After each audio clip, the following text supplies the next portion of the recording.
अच्छा, last time हमने JavaScript complete कर ली थी। उसके 20 लेक्चर्स हो गए थे और वो 80% कवर हो चुका है। उसमें से कुछ टॉपिक्स अभी रहते हैं जो हम ये रिएक्ट का कोर्स करते हुए साथ साथ करेंगे। मिसाल के तौर पे एक इम्पोर्टेंट टॉपिक है प्योर फंक्शन क्या होता है, और इस तरीके से क्लोजर क्या होता है, और रेड्यूसर क्या होता है, और हाँ, ये कुछ इम्पोर्टेंट टॉपिक्स भी हैं जो कि हम साथ साथ कवर करते जाएंगे रिएक्ट के। तो रिएक्ट स्टार्ट करते हैं आज से। सबसे पहले आपने नोड जेएस इंस्टॉल करना है। अगर आपके पास पहले से है तो उसको बेशक, अगर उसका वर्जन 18 से कम है तो अनइंस्टॉल करके उसको दोबारा इंस्टॉल कर लेना। ये विंडो इंस्टॉलर, इसके ऊपर आपने क्लिक करना है तो ये डाउनलोड हो जाएगा। और फिर आपने जहाँ वो डाउनलोड हो उसके ऊपर क्लिक करके उसको इंस्टॉल कर लेना है। तो जब ये इंस्टॉल हो जाएगा तो आप CMD यहाँ लिखेंगे सर्च में नीचे, और ये कमांड प्रॉम्प्ट ओपन करेंगे यहाँ से। और यहाँ आप वर्जन चेक कर सकते हैं कि आपका नोड इंस्टॉल हुआ है या नहीं हुआ। नोड -V लिखेंगे तो जो है आपका वो नोड का वर्जन आ जाएगा कि ये वाला है। ये 16.7 है। तो 18 वाला लेटेस्ट है आजकल। तो आपने कंट्रोल पैनल में आना है, यहाँ से 16.7 वाला जो ये नोट वर्जन है इसको अनइंस्टॉल कर देना है, क्योंकि हमें तकरीबन 18 वाला चाहिए जो लेटेस्ट है। तो इंस्टॉल एप्स में आएंगे, ये प्रोग्राम एंड फीचर्स में, और यहाँ पर वो नोड आपने देखना है कि कहाँ पड़ा हुआ है। ये पड़ा है नोड जेएस, इसके ऊपर क्लिक करना है और इसको अनइंस्टॉल कर देना है।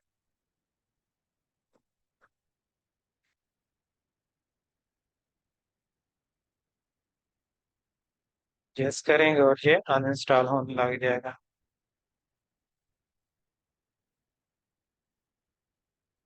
ओके कर देंगे बस, यस कर देंगे।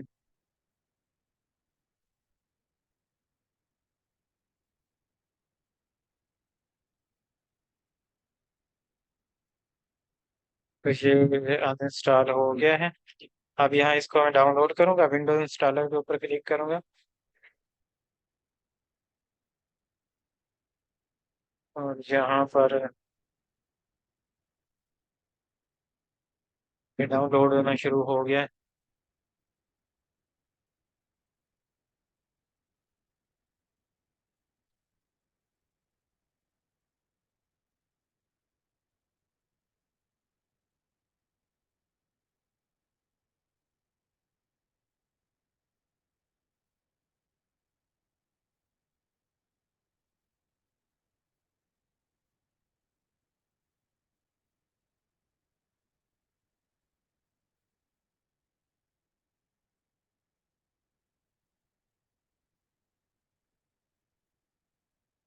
इंस्टॉल हो जाएगा तो यहाँ ये एरो बन के आ जाता है, इसके ऊपर क्लिक करेंगे तो ये आपको इंस्टॉल करना से स्टार्ट कर दिया है। नेक्स्ट नेक्स्ट करते जाएंगे, एक्सेप्ट करेंगे।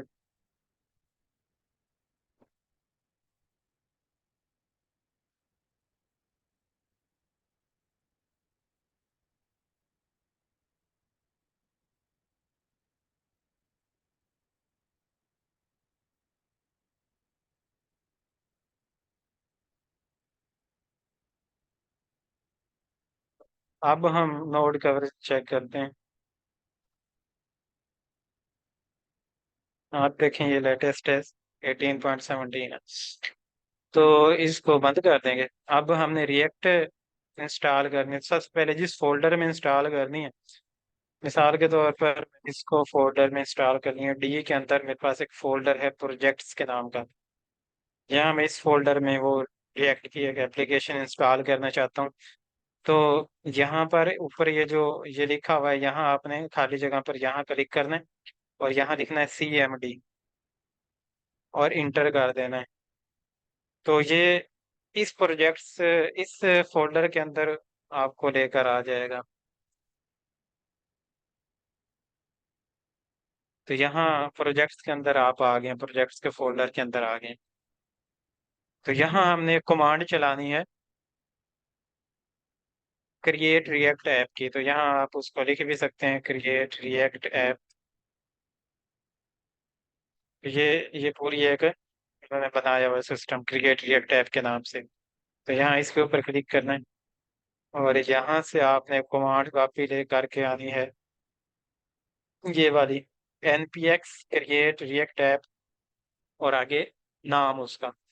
उसको मैंने वहां से कॉपी कर लिया और यहाँ पर मैं इसको पेस्ट कर रहा हूँ। ये माई ऐप जो है, यहाँ आप नाम रख सकते हैं। तो कोई भी हम नाम रख सकते हैं, रिएक्ट STD लिख देते हैं, student error, react student error, और इसको इंटर करेंगे तो ये यहाँ उसको इंस्टॉल करना शुरू हो जाएगा। ये देखें, क्रिएटिंग न्यू रिएक्ट ऐप इन, इसके अंदर ऐप वो बना रहा है।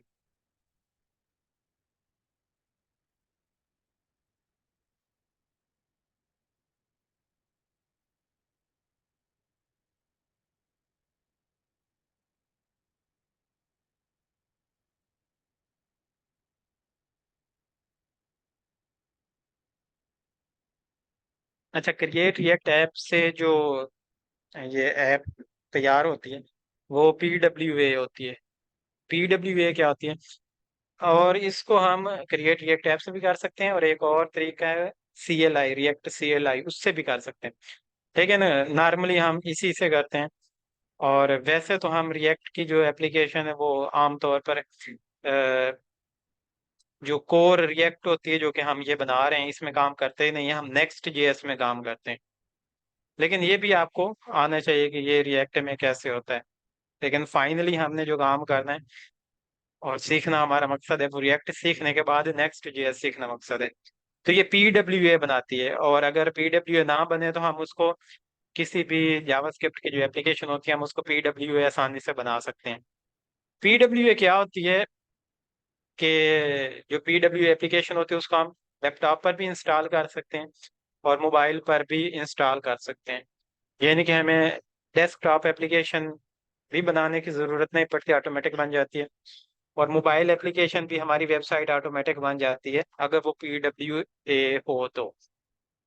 PWA का मतलब होता है प्रोग्रेसिव वेब ऐप। PWA ये कह रहा हूँ, प्रोग्रेसिव वेब ऐप। तो इसको हम मोबाइल में भी इंस्टॉल कर सकते हैं और डेस्कटॉप में, लैपटॉप पर भी।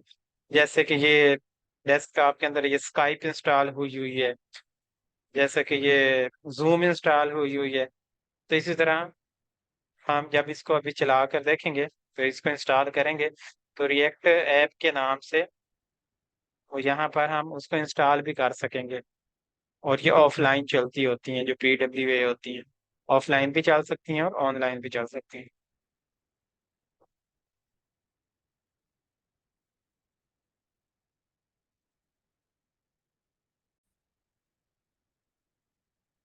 अच्छा, अब ये इंस्टॉल हो गई यहाँ पर, और ये उसने लिख दिया है कि जिस जो आपने उस प्रोजेक्ट का नाम रखा है आप वो करें CD और आगे उस प्रोजेक्ट में आ जाएं। तो उसको बड़ा करते हैं, नीचे करके वो आ गया ये यहाँ पर। तो यहाँ लिखना है, कह रहा है कि CD और आगे उस प्रोजेक्ट का नाम लिखो, रिएक्ट। और ये मैं अगर लिखूं और टैब जो होती है उसको प्रेस करूं तो, अच्छा ये और भी क्योंकि रिएक्ट के नाम से है, तो डैश के बाद S अगर लगाऊं और अब टैब प्रेस करूं तो वो आपका ऑटोमेटिक वो कंप्लीट, ऑटो कंप्लीट कर देता है। कह रहे CD ये रिएक्ट STD करो और फिर आगे आप करो NPM स्टार्ट।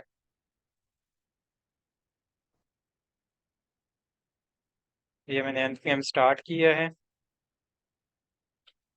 तो ये उसने रिएक्ट की एक एप्लीकेशन बनाकर यहाँ वो चला दी है। अब यहाँ पर एक चीज ये नोट किया आपने, ये क्या है, ये इसको हम यहाँ से इंस्टॉल कर सकते हैं, और इंस्टॉल करने के बाद हम उसको डेस्कटॉप में देख भी सकेंगे कि ये वाली हमारी रिएक्ट ऐप है। तो ये ऑटोमेटिक उसने इसको PWA भी बना दिया है। इसके ऊपर मैं क्लिक करूं और यहाँ इंस्टॉल करूं तो अभी उसने इंस्टॉल करके ये मेरे अब डेस्कटॉप में ओपन हुई हुई है, और इसका नाम उसने ये वाला रखा है, जो उसका टाइटल है क्रिएट रिएक्ट ऐप सैंपल, उसके नाम उसने उसका नाम रखा है। तो ये हम अपनी मर्जी से चेंज करेंगे, हम यहाँ पर मतलब कि स्टूडेंट लिखेंगे वगैरह वगैरह। यहाँ से इसको मैं फ्रंट एंड से मैंने इसको बंद कर दिया है, और ये यहाँ इधर नीचे चल रही है। इसको मैं इधर से, ये ऑटोमेटिक इधर क्यों आ गई, यहाँ मुझे ये नहीं चाहिए। अनपिन में इसको करता हूँ, और इसका नाम है क्रिएट रिएक्ट ऐप सैंपल। इसको मैं अनपिन करता हूँ और यहाँ सर्च करता हूँ, जैसे बाकी ऐप्स हैं, जैसे जूम है, जैसे पीएचपी स्टॉर्म है, जैसे ये पुटी है, जैसे ये कंट्रोल पैनल भी एक ऐप है, कैलकुलेटर भी एक डेस्कटॉप ऐप है। तो क्रिएट रिएक्ट ऐप सैंपल ये भी एक ऐप है, ये इस तरह यहाँ से। और इसको जब आप ओपन करेंगे, तो ये जो आपने वहां पर बनाई होगी पूरी ऐप, ये क्योंकि एक ही पेज इसका अभी बना हुआ है, तो एक ही पेज हमें नजर आ रहा है। और ये नेट के ऑनलाइन मतलब के, ये ऑफलाइन भी चलती है और ऑनलाइन भी चलती है, दोनों तरीकों से। और मुझे ये यहाँ पर नहीं चाहिए फिलहाल। मोबाइल में भी आप इसको इंस्टॉल कर सकेंगे, और वो आपकी एप्लीकेशंस में, जहाँ आपकी व्हाट्सएप पड़ी होती है, जहाँ प्ले स्टोर पड़ा होता है, या जहाँ आपकी बाकी मोबाइल की जो एप्लीकेशन होती हैं मोबाइल के अंदर, मिसाल के तौर पर जैसे इंस्टाग्राम होती है, जैज कैश होती है, स्नैपचैट होती है, ऊबर होती है, कोर्सेरा होती है, माईजोंग ऐप जैसे आपके मोबाइल में पड़ी होती है।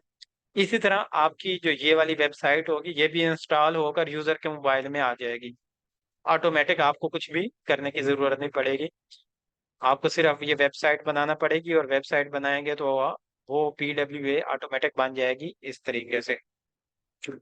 तो अब इसको ये हम कोड को देखते हैं कि कोड ये किधर है। अच्छा, ये उसको मैंने वहां से काट दिया था, और ये यहाँ पर चल रहा है। इसको मैं कंट्रोल प्रेस करके इसके ऊपर क्लिक करूँ तो वो दोबारा ये इधर लेके आ गया।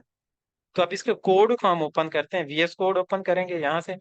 ये जो पहले ओपन चीज है इसको इग्नोर करेंगे, और यहाँ से मैं ओपन फोल्डर पे आऊंगा,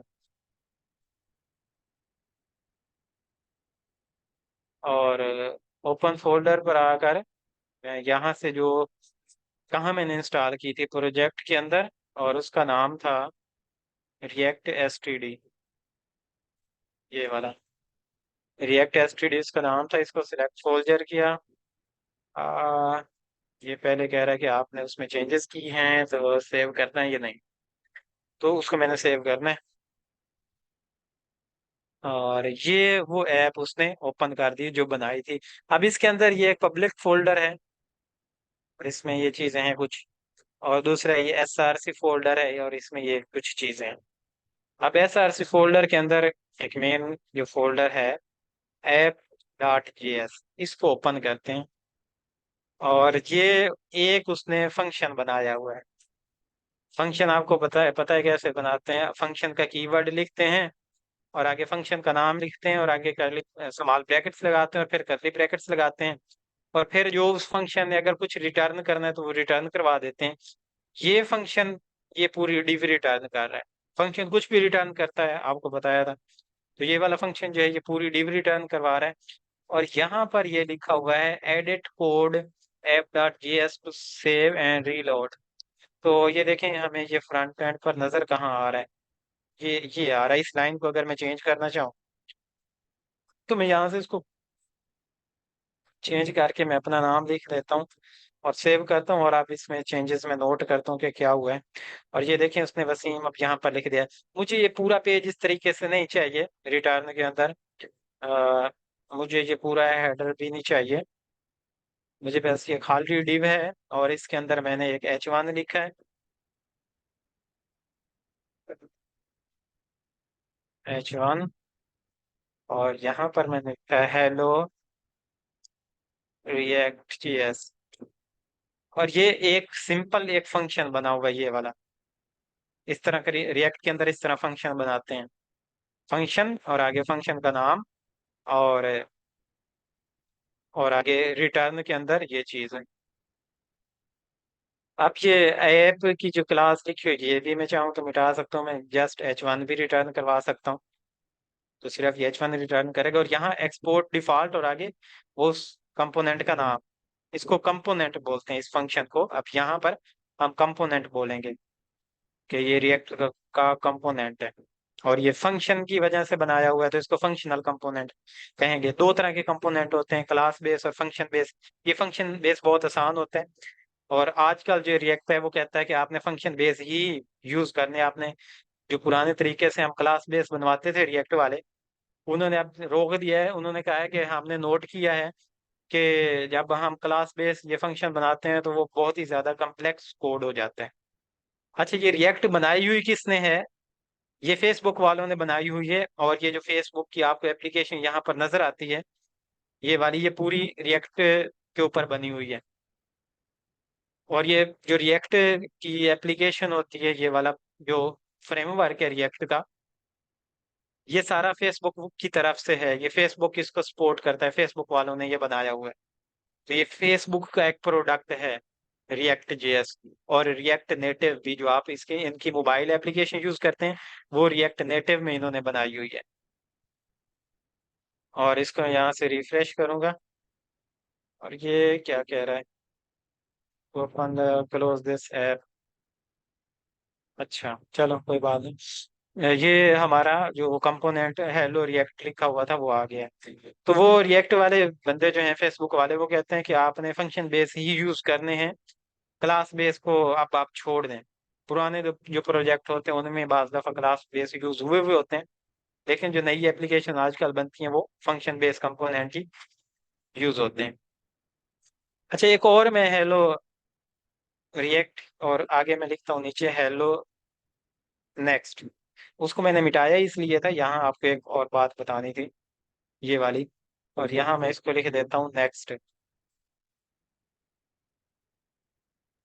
और ये रिएक्ट जेएस है।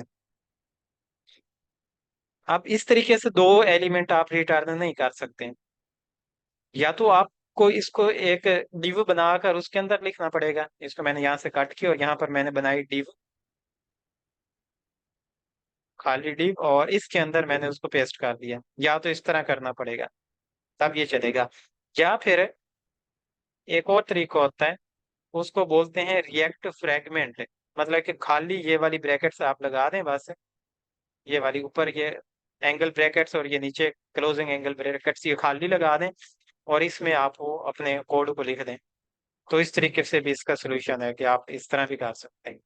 बाज दफा आप डिव नहीं लगाना चाहते होते हैं, उससे आपकी स्टाइलिंग हो सकता है खराब हो रही हो, तो आप ये रिएक्ट फ्रैगमेंट्स इसको बोलते हैं, ये लगा सकते हैं।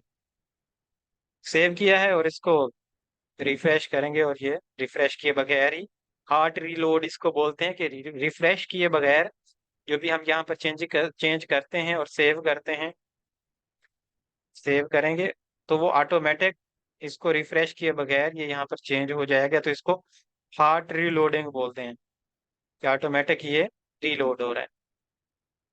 और इसमें ये देखें, फंक्शन बनाने का ये इतना आसान सा तरीका है कि आपने फंक्शन का कीवर्ड लिखना, और आगे रिटर्न के अंदर आपने उसको HTML रिटर्न करवा देना है।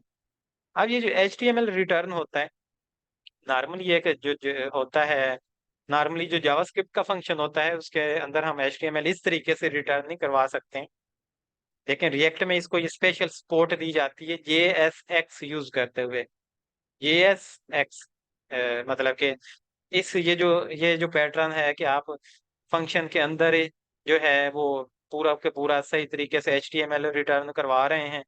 तो जो ये जो स्पेशल किस्म का HTML है तो वो सेम वैसा ही, लेकिन ये जावास्क्रिप्ट का HTML है, तो इसलिए इसको बोलते हैं JSX। के रिएक्ट के जो फंक्शंस के अंदर जो हम HTML यूज करते हैं, उस मेथड को या उस तरीकेकार को या उस चीज को JSX बोलते हैं। तो ये क्वेश्चन भी इंटरव्यू में पूछ लिया जाता है कि JSX क्या होता है। तो जावास्क्रिप्ट के अंदर जो HTML यूज करते हैं, तो ये सारी जावास्क्रिप्ट ही है, ये वाला फंक्शन जावास्क्रिप्ट का है, और इसके अंदर हम HTML यूज कर रहे हैं, जो कि नॉर्मली यूज नहीं कर सकते होते, लेकिन रिएक्ट में हम कर लेते हैं, ये JSX के सपोर्ट की वजह से। और इसमें और भी हम फंक्शन बना सकते हैं, काफी सारे, जो चाहें। और ये ऐप डॉट JS के नाम का है। हम SRC में एक फोल्डर क्रिएट कर सकते हैं, उसका नाम रख सकते हैं हम कंपोनेंट्स। जरूरी नहीं कि कंपोनेंट्स रखें, लेकिन नॉर्मली कंपोनेंट्स ही रखे जाते हैं उसका नाम। कंपोनेंट्स के अंदर हम एक और कंपोनेंट बना लेते हैं, फाइल का नाम उसका रखेंगे हम। ये देखें इन्होंने कैसे कंपोनेंट बनाया हुआ है, ए कैपिटल के साथ और आगे JS लिखा हुआ है। तो मैं यहाँ पर एक कंपोनेंट बनाता हूँ, अपने नाम का बना लेता हूँ, वो वसीम शो करवाएगा। माई नेम इज वसीम उसमें लिखा हुआ होगा बस, वसीम.js। और इसको मैं यहाँ पर इंटर कर दूंगा। और यहाँ पर कंपोनेंट बनाना हो तो कैसे बनाते हैं, याद रखने की कोई जरूरत नहीं होती। ये रिएक्ट वालों ने एक कंपोनेंट तो आपको बना के दिया हुआ ही होता है, ये वाला। आप यहाँ से इसको कॉपी कर सकते हैं, या फिर आप अगर आप कहते हैं कि आपको आता है तो आप यहाँ पर लिखें एक्स। अच्छा, ऊपर भी एक्सपोर्ट डिफॉल्ट लिख कर बना सकते हैं, जो उसने नीचे लिखा हुआ है ना, आप यहीं पर एक्सपोर्ट डिफॉल्ट लिखें और आगे कंपोनेंट का नाम। अब ये फंक्शन का नाम तो हम कैपिटल या स्मॉल दोनों के साथ लिख सकते थे, मतलब इस तरह वसीम। लेकिन रिएक्ट में स्पेशल वो कहता है कि आप जो फंक्शन का नाम यूज करना है ना आपने, तो कैपिटल में यूज कर। रिएक्ट में बेशक ये ना भी कहता हो, लेकिन नेक्स्ट में ये क्या बदतमीजी है। नेक्स्ट JS में ये जरूर कहता है कि आपने इसको संभालनी कैपिटल के साथ। फंक्शन का ये क्योंकि कंपोनेंट का नाम होता है, तो कंपोनेंट का नाम अगर आप लिख रहे हैं तो वो आपने उसके साथ करना है, कैपिटल के साथ करना है। ये फंक्शन का नाम मैंने लिखा है, कंपोनेंट जिसको कहते हैं, और ये रिटर्न करेगा कुछ ना कुछ। रिटर्न इस तरह ब्रैकेट्स के अंदर रिटर्न करवाया जाता है, ब्रैकेट्स के बगैर भी वैसे करवा सकते हैं, लेकिन आमतौर पर ब्रैकेट्स के अंदर करवाया जाता है। और ये सिर्फ एक H1 ये रिटर्न करता है, सिर्फ ये एक H1 रिटर्न कर रहा है, माई नेम इज वसीम। अच्छा, इसमें कोई एरर है, क्या एरर है या नहीं है यहाँ पर कुछ एरर है। उन्होंने क्या किया हुआ है, रिटर्न और फंक्शन और सही तो है हमारा भी, यहाँ पर बस ये नहीं लगाई, फिर भी ऐसा ही है। ओह, एक एक गलती है, कोई बता सकता है यहाँ पर एक गलती है, यहाँ पर आनी है वो गलती। कोई बता सकता है मैसेज में, कोई बता सकता है और मैसेज में। हाँ जी, फंक्शन का कीवर्ड हमने नहीं लिखा, तो यहाँ पर फंक्शन लिखेंगे। और आगे आप ये बिल्कुल ठीक है, सेव करेंगे। और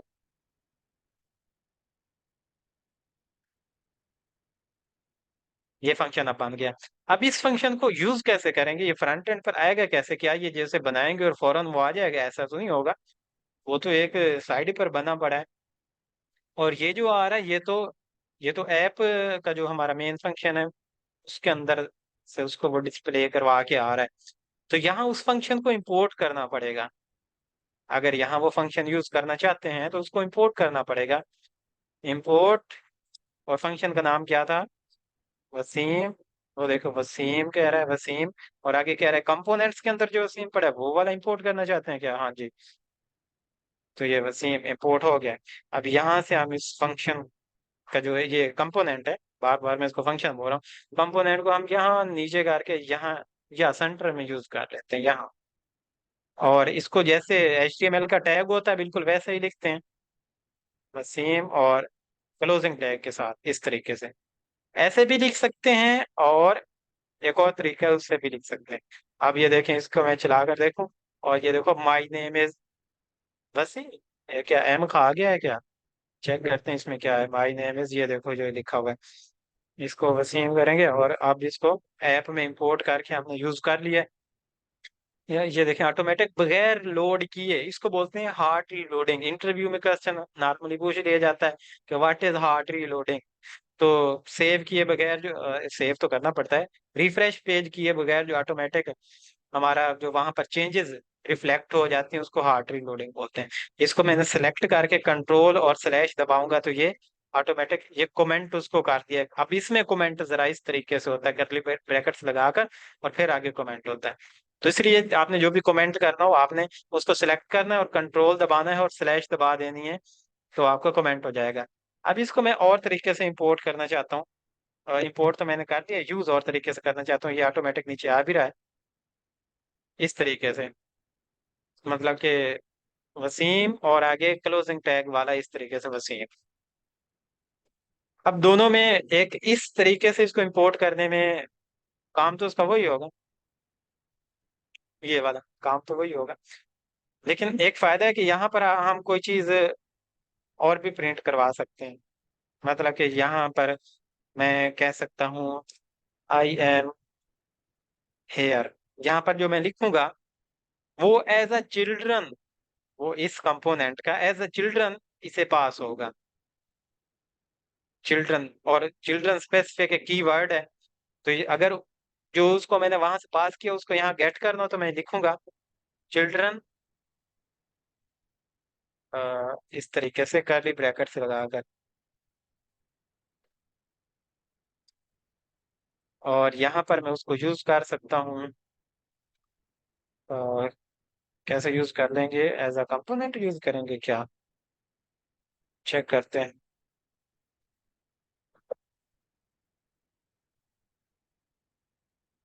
ब्रैकेट्स लगाकर एरर क्या है इसमें,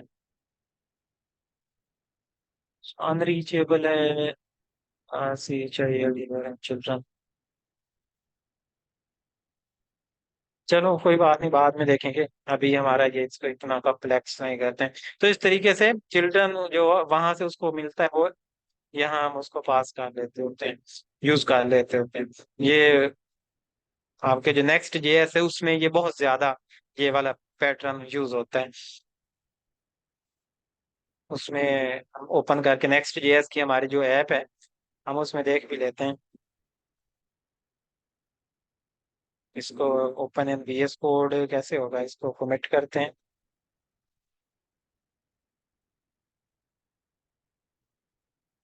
ये हमारे उस रिएक्ट के का हिस्सा नहीं है, ये नेक्स्ट जेएस इसके ऊपर हमने रिएक्ट सीखने के बाद इसके ऊपर काम करना है।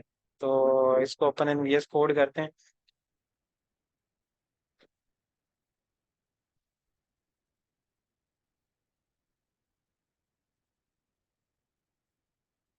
हाँ, अच्छा वो नीचे हो जाता होता है वैसे। यहाँ पर इसमें ये बहुत ज्यादा तरीका यूज होता है चिल्ड्रन वाला, तो ये लेआउट में देखें यहाँ पर उसने चिल्ड्रन कहीं यूज किया होगा। और उसका मतलब वो होता है कि जो आप उस कंपोनेंट को देंगे वो यहाँ आ जाएगा। ये कि कौन से लेआउट में आ गए हैं हम, फिर आना तो इधर ही चाहिए। यहाँ पर इसको फुल स्क्रीन करते हैं जरा, या चिल्ड्रन यहाँ सर्च करना है। हाँ ये देखें, ये इसने एज अ चिल्ड्रन वहां से वो रूट लेआउट को ले रहा है और यूज कहाँ कर रहा है नीचे। हाँ इसी तरीके से करते हैं जैसे हमने किया है।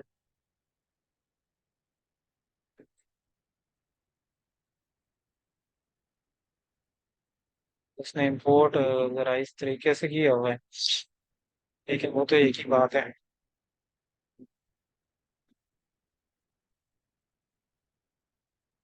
अपने प्रोजेक्ट में आते हैं दोबारा से यहाँ पर। यहाँ वो कह रहा था कि चिल्टन आप इस तरीके से करें और ऐसे करके यूज करें तो ये बिल्कुल सही होना चाहिए, लेकिन ये सही नहीं आ रहा। इसको ये चिल्ड्रन के तौर पर मिल रहा है। चलो छोड़ो, इसको बाद में देखेंगे।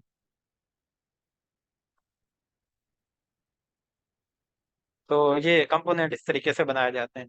तो मेनली रिएक्ट के अंदर काम ही हमारा यही होता है कि कंपोनेंट बना दो, एक जी नया कंपोनेंट बना दो, नया पेज बना दो। तो नया पेज एक्चुअली एक कंपोनेंट होता है पूरा, तो आपने इस तरह तरीके से कंपोनेंट बनाना होता है। तो आज के लिए रिएक्ट के बारे में फिलहाल इतना ही है। अच्छा, इसमें इसमें भी हम बूटस्ट्रैप इस्तेमाल कर सकते हैं।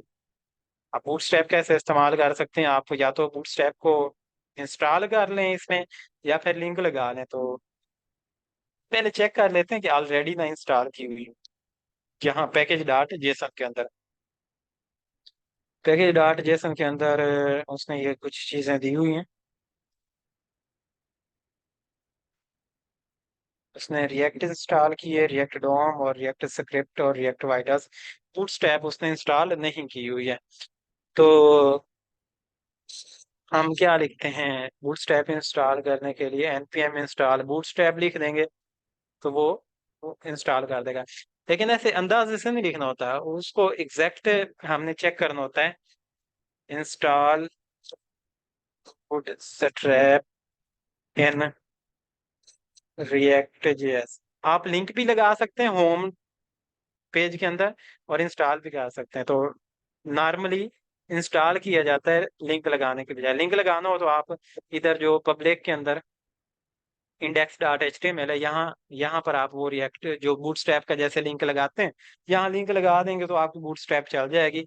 लेकिन आमतौर पर लिंक नहीं लगाया जाता, इंस्टॉल किया जाता है उसको।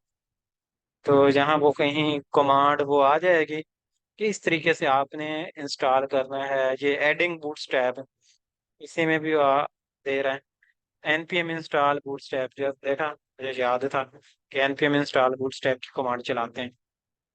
ये इसको कंट्रोल सी करना पड़ेगा पहले, और वाई यस, और कंट्रोल वी करेंगे और इंस्टॉल करेंगे। ये देख लेना कि उसी प्रोजेक्ट के अंदर हो, आप रिएक्ट एसटीडी के अंदर, कहीं और नहीं इंस्टॉल कर देना।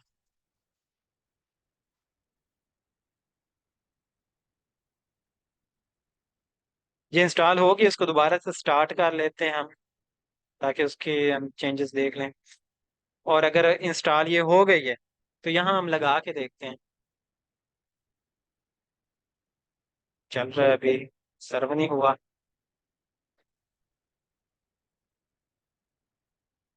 हाँ ये, अब हम इसको यहाँ लगा के देखते हैं। अगर ये इंस्टॉल हुई है तो अपने मेन कंपोनेंट के अगर लगा लेते हैं यहाँ पर, और यहाँ इस पूरे को मैं एक डिव में रैप कर देता हूँ। डिव, और यहाँ मैं इसको क्लास, अब क्लास की जगह दिया जाता है क्लास नेम। ये इसमें फर्क है कि जैसे आप बूटस्ट्रैप में क्लास देते हैं, यहाँ आपने देना है क्लास नेम। और इसको मैं दे देता हूँ कंटेनर। Container CONTAINER container. अब चेक करते हैं कंटेनर वो साइडों से गैप छोड़ता है। नहीं छोड़ा, क्यों नहीं छोड़ा?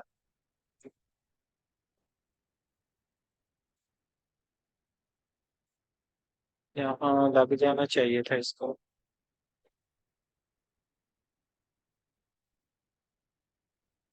कंटेनर स्पेलिंग तो ठीक है।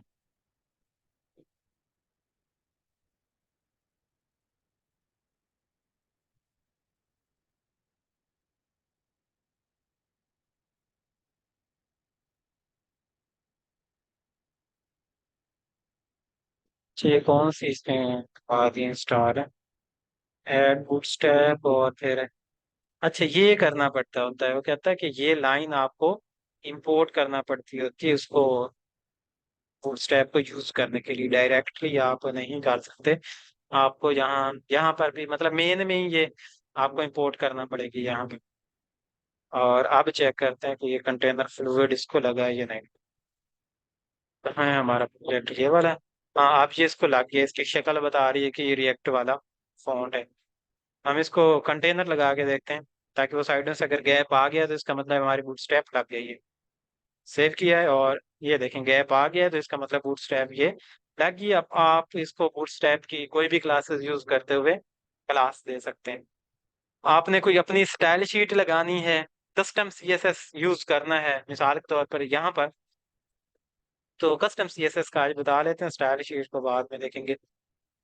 स्टाइल आपने लिखना है और यहाँ इंटर करना है, और ये करली ब्रैकेट्स में लगा दी। दोबारा आपको करली ब्रैकेट्स लगानी है, मतलब कि ये ऑब्जेक्ट के तौर पर स्टाइल लिखा जाता है। ऑब्जेक्ट का पता है ना करली ब्रैकेट्स के अंदर। तो ये पहले वाली करली ब्रैकेट्स है, रिएक्ट की हैं अंदर वाली जो ये येलो ये ऑरेंज कलर के कर्ली ब्रैकेट्स हैं, ये हैं आपके ऑब्जेक्ट की। तो ऑब्जेक्ट की पहले आपने लिखनी होती है की। मिसाल के तौर पर मैं कलर लिखता हूँ, ये देखो कलर, वो कह रहा है कि कलर, यस कलर, और आगे कॉलन लगाया जाता है, और आगे उसकी जो वैल्यू है वो इस तरह कॉलन लगाकर रेड।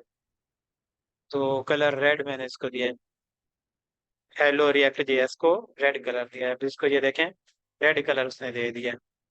तो इनलाइन स्टाइलिंग तो इस तरह की जाती है, जो कि करनी नहीं चाहिए। इनलाइन स्टाइलिंग आपको करनी ही नहीं चाहिए। आपको हमेशा एक, अगर आपने स्टाइल यूज करना है अपना बूटस्ट्रैप के अलावा, तो आप यहाँ कहीं एक फाइल बना सकते हैं। ये देखें index dot C S S के नाम से जैसे एक फाइल बनी हुई है, आप एक और फाइल बना सकते हैं। तो अपने नाम से कोई और नाम से, मतलब कि जो आपके जिस कंपोनेंट में आप वो यूज करना चाहते हैं, आप उसके लिए अलग अलग फाइलें बनाना चाहते हैं, तो वो बना सकते हैं। मतलब कि home dot C S S, और उसमें आपने वो सारी अपनी क्लासेस डिफाइन कर देनी है इस तरीके से। यहाँ पर एक क्लास नेम जैसे डॉट डॉट, और यहाँ पर नॉर्मल जैसे सी एस एस होती है, ग्रीन, और इसको colour is equal to green, और इसको आप यूज कर सकते हैं अपने यहाँ पर।